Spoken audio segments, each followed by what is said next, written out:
Good morning. My name is Miss Agatha Jansen van Rensburg. I'll be taking over from Miss Isabel. So I'll be focusing on the next subject, which is BES-ENG32. We will be focusing on the following for the upcoming examinations. And these aims are understanding and identifying parts of a sentence, writing a well-developed paragraph and how to use the transitions, identifying and understanding prepositions, comparing direct and indirect speech and using it in English, and then identifying, describing, and analyzing figurative language within poetry. So the first one, sentences. We first need to understand what is a sentence. A sentence is a set of words that is complete in itself. It typically contains a subject and a predicate, conveys a statement, question, exclamation, or command, and consists of a main clause and possibly one or more subordinate clauses. What is a simple sentence? A simple sentence has the most basic elements that make it a sentence: a subject, a verb, and a completed thought. For example, Joe waited for the train. Joe is the subject and the verb is waited. A simple sentence can also be referred to as an independent clause because while it might be part of a compound or a complex sentence, it can also stand by itself as a complete sentence. Compound sentences. A compound sentence refers to a sentence made up of two independent clauses or complete sentences connected to one another with a coordinating conjunction. And the example, Joe waited for the train, but the train was late. The train was late can stand by itself as a sentence. Joe waited for the train can stand by itself as a sentence. But you can make it a compound sentence by adding the but and make it one sentence. The complex sentence is made up of an independent clause and one or more dependent clauses connected to it. A dependent clause is similar to an independent clause or complete sentence, but it lacks one of the elements that would make it a complete sentence. So what is a dependent clause? Examples of that would be, because Mary and Samantha arrived at the bus station before noon. That sentence cannot stand on its own by itself. It doesn't make sense. Something needs to be added to make it more, to make it a sentence, to make it understandable. The other example would be while he waited at the train station after they left on the bus. So that could be added to make it a complex sentence or a compound sentence. Dependent clauses such as those above cannot stand alone as a sentence, but they can be added to an independent clause to form a complex sentence. Okay, something that we need to focus on for the upcoming exams would be, should you begin a sentence with because and but? The short answer is no. You should avoid beginning a sentence with and or but or the other coordinating conjunctions. These words generally are used to join together parts of a sentence, not to begin a new sentence. However, such sentences can be used effectively because sentences beginning with these words stand out. They are sometimes used to emphasize certain things. If you use sentences beginning with one of the coordinating conjunctions, you should use these sentences sparingly and carefully. However, such sentences can be used effectively. Because sentences beginning with these words stand out, they are sometimes used for emphasis. If you use sentences beginning with one of the coordinating conjunctions, you should use them again sparingly and carefully. Should you begin a sentence with because? There is nothing wrong with beginning a sentence with because. Perhaps some students are told not to begin a sentence with because to avoid sentence fragments, meaning they run on. It's a continuous thing. It makes the writing uninteresting and it makes it bland. For example, because Mary and Samantha arrived at the bus station before noon. It is perfectly acceptable to begin a sentence with because as long as the sentence is complete. The sentence is not complete, the above sentence, because Mary and Samantha arrived at the bus station before noon. Because they didn't want to miss the bus, for example. Okay, to be able to understand sentences better, we need to know what is a predicate.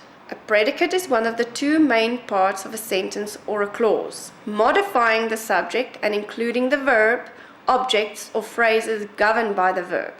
In both grammar or logic, the predicate serves to make an assertion on denial about the subject of the sentence, as in Merdine sneezes and Gus never smiles.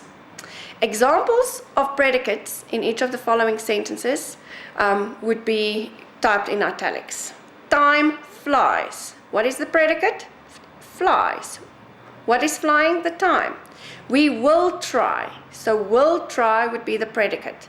You can go through the list and make sure that you understand that those are the examples of predicates. Please use your guide as well to support your understanding on what a predicate is. What is an object? An object in grammar is a part of a sentence and often part of the predicate. It refers to someone or something involved in the subject's performance of the verb. It is what the verb is being done to. As an example for the following sentence is given. Layla wrote the poem. The poem is the object. So what you need to know is that there's a direct object and indirect object. What is a direct object? The direct object answers the question what. What is being written? The poem. David repaired his car. His car is the direct object of the verb repaired. What did David repair? The car. An indirect object. An indirect object answers the question to whom or for whom. They sent him a postcard. Him is the indirect object of the verb sent. To whom did they send a postcard? To him. So make sure that you understand when you are analyzing sentences that you know what the object is, what the predicate is, what the different types of sentences are, so that you can analyze and identify the different parts of a sentence. The second unit, we will be focusing on how to create a well-developed paragraph.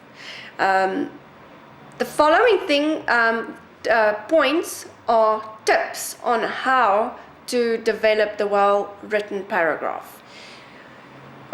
Use examples and illustrations. Cite data, for example, facts, statistics, evidence, details, and others. Examine testimony, what other people say, such as quotes and paraphrases. Use an anecdote or a story. Define terms in the paragraph. Compare and contrast. Evaluate causes and reason. Examine effects and consequences. Analyze the topic. Describe the topic. When you do write paragraphs, you need to make sure that you use your transitions well.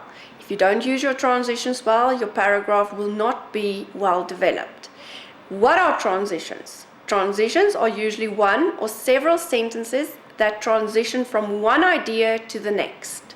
Transitions can be used at the end of most paragraphs to help the paragraphs flow one into the next. Remember, when you write paragraphs, you need to write paragraphs when you do writing. When you do write an essay, when you write a short article, there should be paragraphs. Each paragraph has its own idea. And when you move from the one idea to the next idea, you must make sure that that is done well. And that's why we will talk about transitions. The example for a good transition in a paragraph would be the following. The concept of fairness is central to understanding plagiarism. Fairness means being fair both to yourself and others. Moreover, everybody both gives and receives their proper due, and nobody has anything to complain about. For example, an incident involving unfairness could be taking someone else's work and passing it off as your own. As a result, the person whose work has been taken receives no recognition or acknowledgement for their research and thinking. Furthermore, writers who plagiarize are not being fair to themselves either because they are not developing their own independent academic skills. Therefore, students who do their own work with due acknowledgement of the work of others should develop their own academic skills and self-confidence far more than those who merely misuse the work of others. That's just one paragraph. Now, to develop that one paragraph, you can use those transition words to make it read smoothly. Okay, the next unit, prepositions. There is one very simple rule about prepositions. And unlike most rules, this rule has no exceptions. A preposition is followed by a noun. It is never followed by a verb. You need to know this. You need to memorize this phrase when it comes to prepositions. A preposition cannot be followed by a verb. If we want to follow a preposition with a verb, we must use the ing form, which is really a gerund or verb in noun form. A preposition is a word that links a noun, a pronoun, or a noun phrase to some other part of the sentence. A preposition is used to show direction, location, or time, or to introduce an object. Now, I've added this slide. There's a list of prepositions. I'm not going to read them to you. You can use them. These are the prepositions you would be using within a sentence. If you are asked to identify or highlight the preposition within a sentence, then these are the words that you need to look for. So please go over them and use your guide again. Okay, the fourth unit, the difference between direct and indirect speech. You need to know the definitions for each of the following, and then you need to look at different examples of direct and indirect speech. Direct speech quotes the speaker's direct or his own words and is written as follows. She told her mother, "I do not know at what time we will finish with the test, but I will call you." As you can see, there's quotation marks because that is the exact words she told her mother.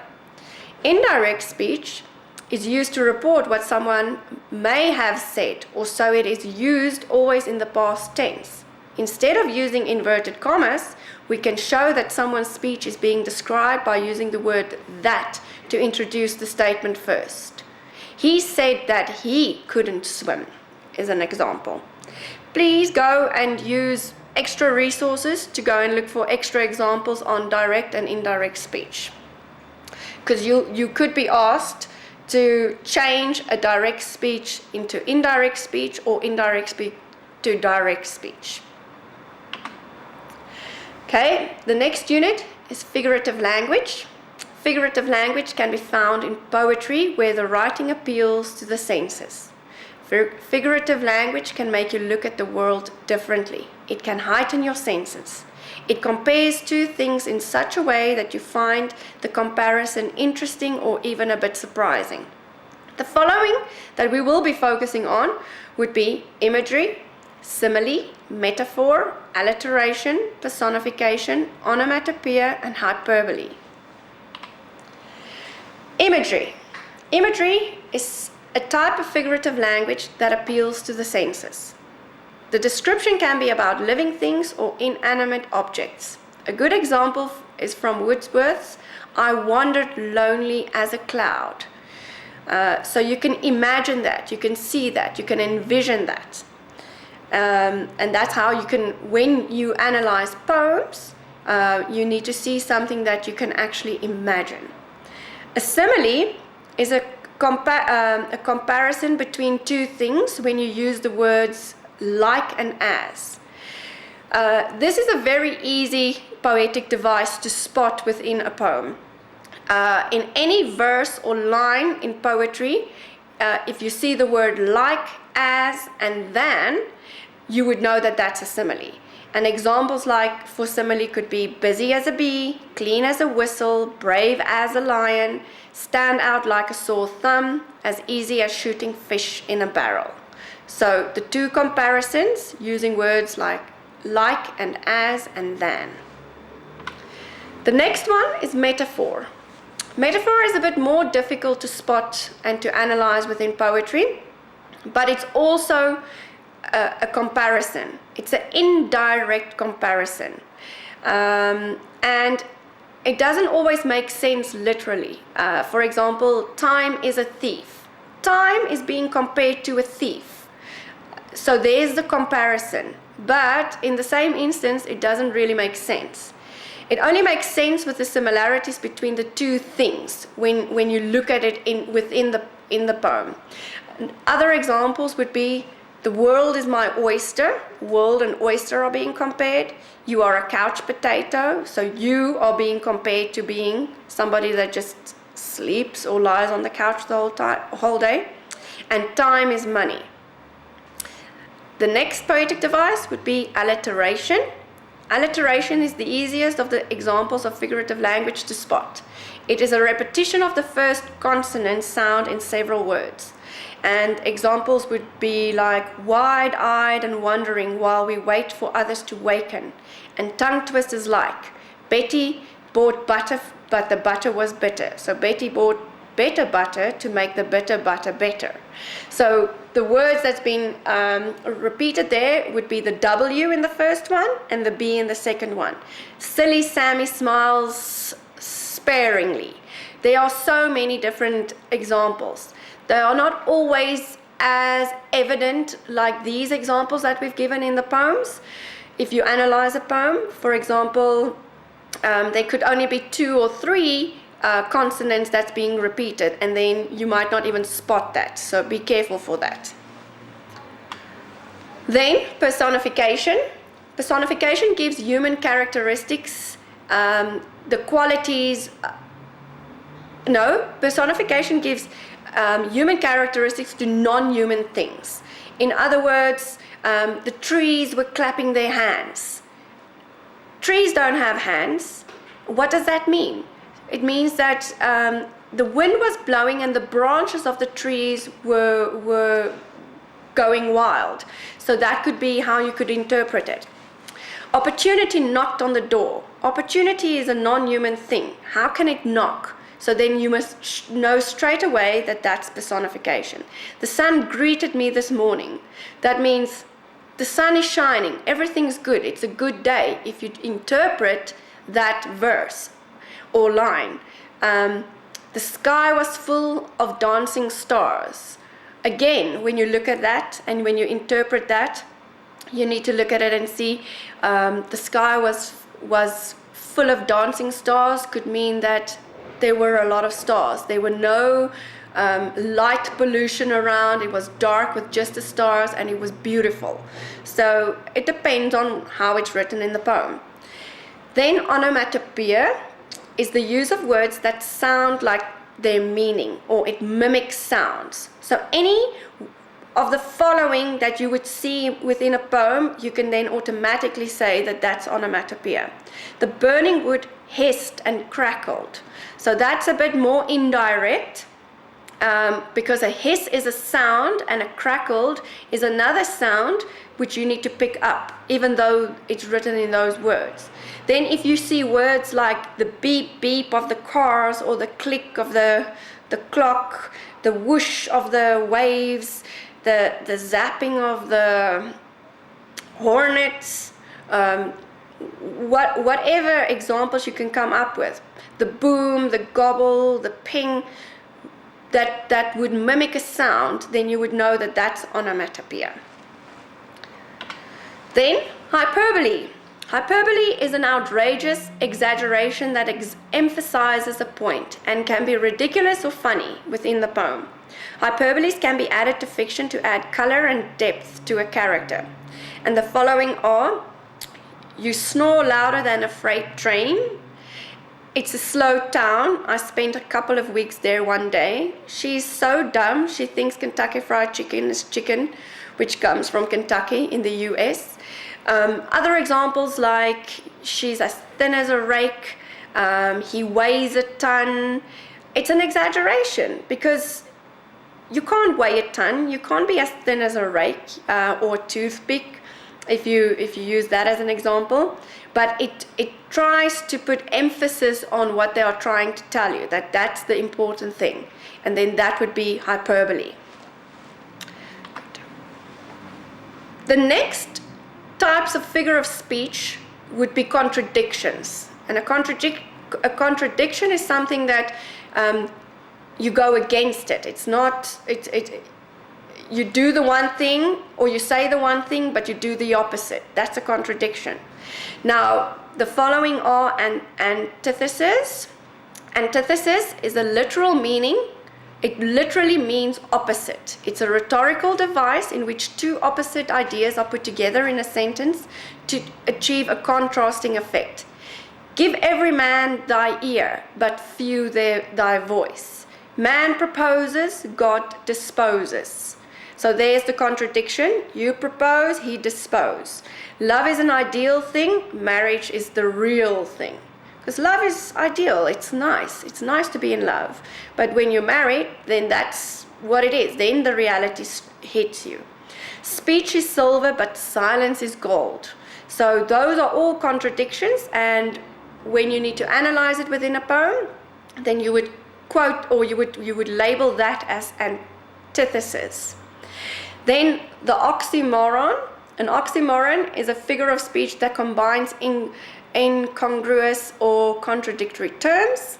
For example, the dark light, the deafening silence. They contradict each other. How can light be dark? How can silence be deafening? If something deafens you, you can't hear it. You can't. It's not there. So it's very good examples. The bittersweet of life. How can something be bittersweet? So there you can see the contradiction.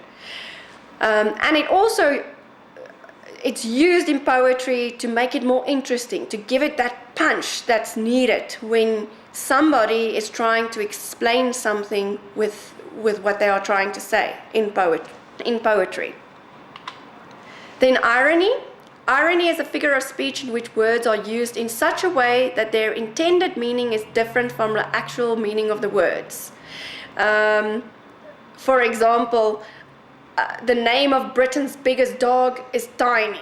Can you imagine that? So this big, huge dog is called Tiny. The butter is as soft as a marble piece. Again, how can that be possible? So there's the contradiction.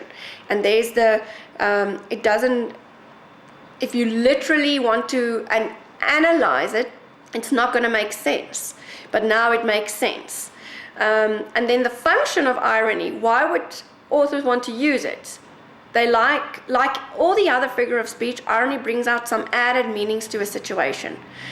Irony makes a work of literature more intriguing and forces the reader to use their imagination. So it just colors in that writing. It makes it just more that you want to read it more. It makes it more interesting. Then the following figures of speech, which is exaggeration and understatement, is metonymy. It is a figure of speech in which a thing or a concept is not called by its own name, but by the name of something intimately associated with that thing or concept. For example, the crown. We know that a king would use a crown or would wear a crown, and then in that instance, for the power of a king, it gives him that power, the crown. The White House, if you would refer to the White House, you would not literally refer to the American administration, but you could refer to admin being done in any building block, in any country, if you would call the admin block the White House. And a dish, you would refer to an entire plate of food. There would be different things on the plate, but you would say it's a dish. So that's metonymy. It's not the easiest thing to spot within poetry. So if you know this one, and you can look up more and extra examples for this within poems. So look for poems, examples for poems on the internet with metonymy in it, then that would help you understand it a little bit better. The purpose of metonymy is, as with other literary devices, one of the main purposes of using metonymy is to add flavor to the writing. Instead of just repeating saying the staff at the restaurant or naming all of the elements of a dinner each time you want to refer to a meal, one word breaks up some of the awkwardness. So it's just one word that you would use instead of repeating it the whole time. Using metonymy serves a double purpose. It breaks up any awkwardness of repeating the same phrase over and over, and it changes the wording to make the sentence more interesting. Synecdoche, that's how we pronounce that. Synecdoche is a literary device in which a part of something represents the whole, or it may use a whole to represent a part. Synecdoche may also use larger groups to refer to smaller groups or vice versa. It may also call a thing by the name of the material it is made of, or it may refer to a thing in a container or packing by the name of the container or packing. The word bread refers to food or money, as in writing is my bread and butter, or sole breadwinner. So bread is the word, but if I would say he is the sole breadwinner, that means he brings in the money, so it's referred to as money. And writing is my bread and butter. He is a writer and he owns money, or he earns money from his writing, and then you would refer to that as bread and butter. So that's what they mean by another example would be the phrase grey beard would refer to an old man. Look at the white head, like a person that's got white hair would also be referred to as old. The word sails would refer to old ship, and the word suits would refer to businessmen. There are many more different examples of synecdoche. Also, again, please go and find examples on the internet within poems so that you can actually be able to identify it within some writing and not standalone sentences. But these examples would help. What is the function of synecdoche? Literary symbolism is developed by the writers who employ synecdoche in their literary works. By using this, the writers give otherwise common ideas and objects deeper meanings and thus draw the reader's attention. Furthermore, the use of synecdoche helps writers to achieve brevity. For instance, saying soldiers were equipped with steel is more concise than saying the soldiers were equipped with swords, knives, daggers, arrows, and so forth. It gives it that punchline. It's just, it sounds better. It's more interesting. It makes your writing flow better.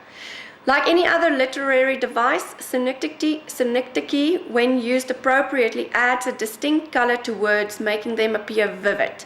To insert this life factor into the literary works, writers describe simple, ordinary things creatively with the aid of their literary devices. Okay. Just for you to know that there will be a poem in the upcoming examination for you to analyze. You need to know the different figurative of language. You need to know the poetic devices. You need to be able to identify them.